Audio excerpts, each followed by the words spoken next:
Hey guys, welcome to the study with Mayank. मैं हूं आपका मयंक। हम लोगों की यहाँ पर पीसीएस स्पेशल डेली जीके की सीरीज चल रही है। आज आपकी तारीख है 12 अगस्त। आज के वीडियो में हम लोग भारत की राज्य व्यवस्था से संबंधित प्रश्नों को देखेंगे। तो चलिए स्टार्ट करते हैं आज का वीडियो। देखते हैं मैं क्या क्या डिस्कस करना है यहाँ पर। आज का पहला प्रश्न है, निम्नलिखित में से कौन सा युग्म सही सुमेलित नहीं है, ये आपको बताना है। केंद्रीय सतर्कता आयोग 1964, केंद्रीय अन्वेषण ब्यूरो 1963, प्रवर्तन निदेशालय 1956, भ्रष्टाचार निरोधक कानून 1965। देखिए, केंद्रीय सतर्कता आयोग की स्थापना जो है 1964 में की गई है। वहीं जो आपकी सीबीआई है यानी केंद्रीय अन्वेषण ब्यूरो है, इसकी स्थापना 1963 में की गई है। प्रवर्तन निदेशालय यानी ईडी, इसकी स्थापना 1956 में की गई है। वहीं जो आपका भ्रष्टाचार निरोधक कानून है, ये 1988 में निर्मित हुआ है, 1988 में निर्मित हुआ है। तो यहां पर आपका डी वाला जो है गलत हो जाएगा। तो आपका यहां पर सही आंसर होगा पहले का डी, यानी डी वाला युग्म सही सुमेलित नहीं है। दूसरा प्रश्न है आपका, निम्नलिखित में से किसने कहा था कि राष्ट्रपति का आपातकालीन अधिकार संविधान के साथ धोखा है? के एम नाम्बियार ने, बी एन राव ने, के एम मुंशी ने, हृदयनाथ कुंजरू ने। देखिए, के एम नाम्बियार ने संविधान में उल्लिखित राज्यों में राष्ट्रपति शासन संबंधी प्रावधान का विरोध करते हुए कहा था कि राष्ट्रपति का आपातकालीन अधिकार संविधान के साथ धोखा है। तो यहां पर आपका सही आंसर है सेकंड का ए वाला। तीसरा प्रश्न है आपका, राज्यपाल से संबंधित निम्नलिखित कथनों पर विचार करें। यह राज्य विधानमंडल का भाग है, इसके पास कोई न्यायिक शक्ति नहीं है, उच्च न्यायालय के न्यायाधीशो68 की नियुक्ति राज्यपाल द्वारा की जाती है, यह राष्ट्रपति के प्रति उत्तरदायी होता है। देखिए, आपके संविधान के अनुच्छेद 168(1) में कहा गया है कि राज्यपाल राज्य विधानमंडल का भाग है। तो यहां पर आपका पहला वाला कथन बिल्कुल सही है।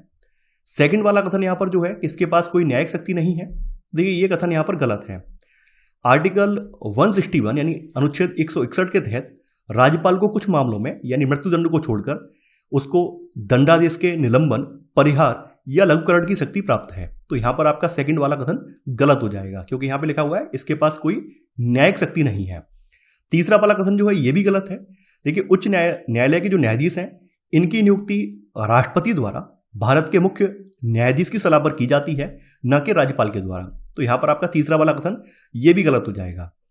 चौथा है, यह राष्ट्रपति के प्रति उत्तरदायी होता है। देखिए, ये कथन बिल्कुल सही है। अनुच्छेद 156(1) के अनुसार राज्यपाल की जो नियुक्ति है राष्ट्रपति द्वारा की जाती है और वह राष्ट्रपति के प्रसाद पर्यंत अपना पद धारण करता है।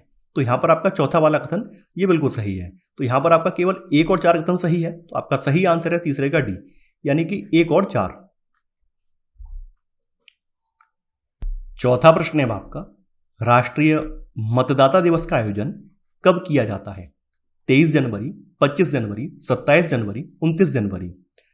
देश की जनता को जागरूक करने और चुनावी प्रक्रिया में भाग लेने के लिए प्रोत्साहित करने के लिए प्रत्येक वर्ष 25 जनवरी को राष्ट्रीय मतदाता दिवस के रूप में मनाया जाता है। भारत के निर्वाचन आयोग की जो स्थापना हुई थी वो 25 जनवरी 1950 को हुई थी। तो इसी वजह से इस दिन को राष्ट्रीय मतदाता दिवस के रूप में सेलिब्रेट किया जाता है। तो यहां पर आपका सही आंसर है चौथे का बी वाला। पांचवा प्रश्न है आपका, किस सुधार के अंतर्गत निम्नलिखित परिवर्तन हुए थे?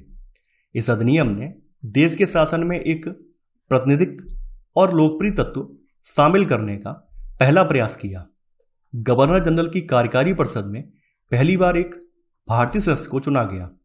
नीचे दिए गए कूट की सहायता से आपको सही उत्तर का चयन करना है।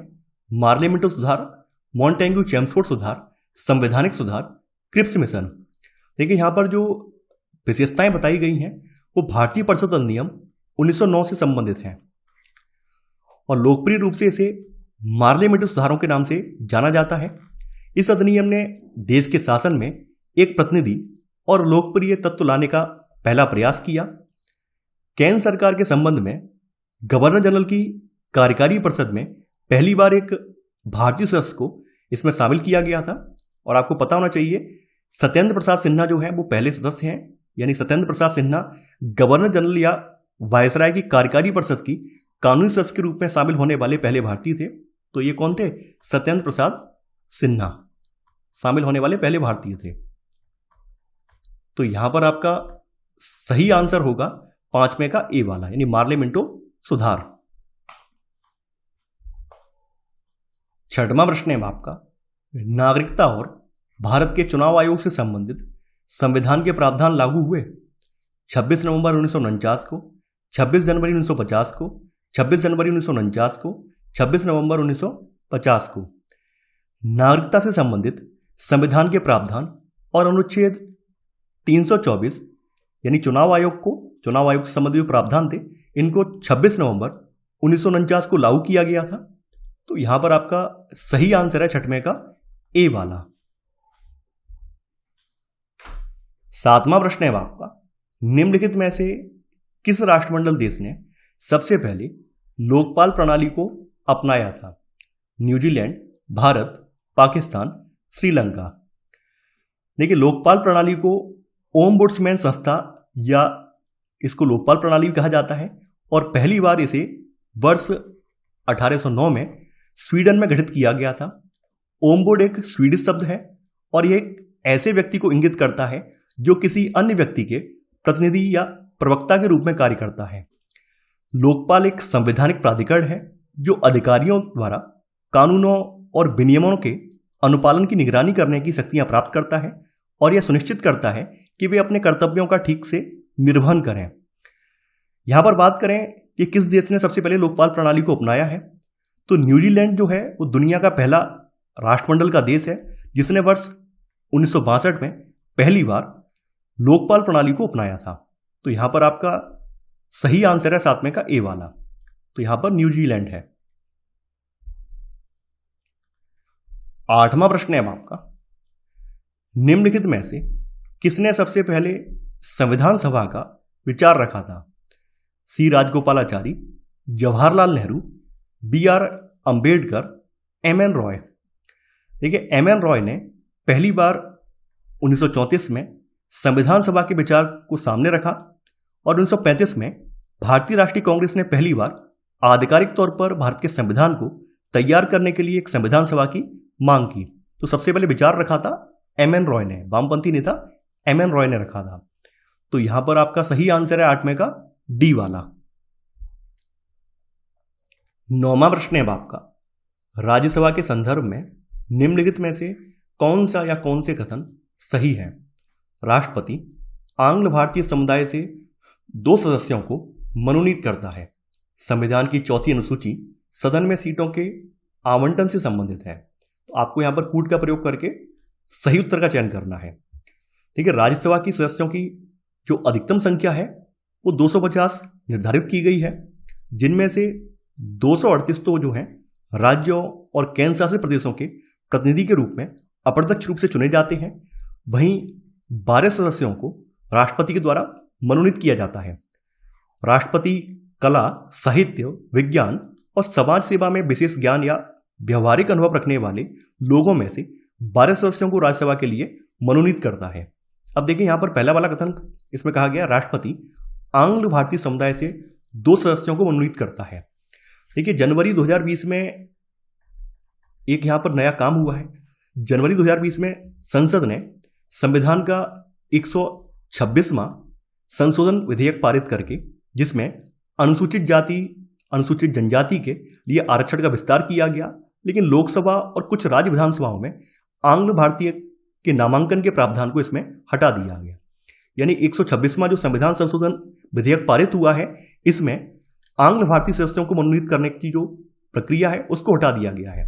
तो यहां पर आपका पहला वाला कथन जो है गलत हो जाएगा, यानी वर्तमान में ये अब नहीं है। तो सेकंड वाला कथन यहां पर जो है ये बिल्कुल सही है। संविधान की 4थी अनुसूची राज्यों और केंद्र शासित प्रदेशों को राज्यसभा में सीटों के आवंटन से संबंधित प्रावधान करती है। तो यहां पर आपका सेकंड वाला कथन ये सही है। तो आपका सही आंसर होगा यहां पर 9वें का बी वाला, केवल सेकंड। 10वां प्रश्न है आपका, मुख्य चुनाव आयुक्त को हटाया जाता है भारत के मुख्य न्यायाधीश द्वारा, स्पीकर द्वारा चुनाव आयोग द्वारा, सर्वोच्च न्यायालय द्वारा। देखिए, राष्ट्रपति जो है मुख्य चुनाव आयुक्त और अन्य चुनाव आयुक्तों की नियुक्ति करता है। इसको पद से हटाने की जो प्रक्रिया है उसके लिए राष्ट्रपतियों से संसद के दोनों सदनों द्वारा विशेष बहुमत से पारित एक प्रस्ताव के आधार पर या तो साबित दुर्व्यवहार या अक्षमता के आधार पर हटा सकते हैं। यानी यहां पर संसद की भूमिका है। संसद तय करेगी कि इसके फेवर में मतदान हुआ है या इसके अगेंस्ट मतदान हुआ है। मान लीजिए विशेष बहुमत में इसके अगेंस्ट मतदान हुआ है तो दोनों सदनों के जो स्पीकर हैं वो तय करेंगे कि भाई इसके फेवर में वोट पड़े हैं या इसके अगेंस्ट पड़े हैं।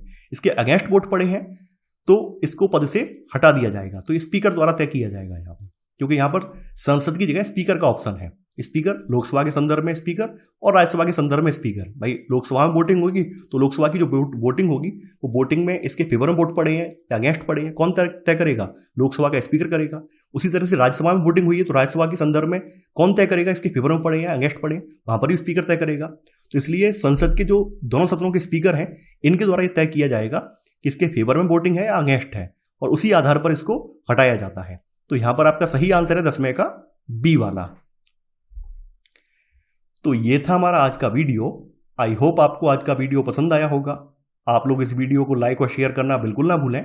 तो चलिए आज के लिए बस इतना ही। Thanks for watching. जय हिंद।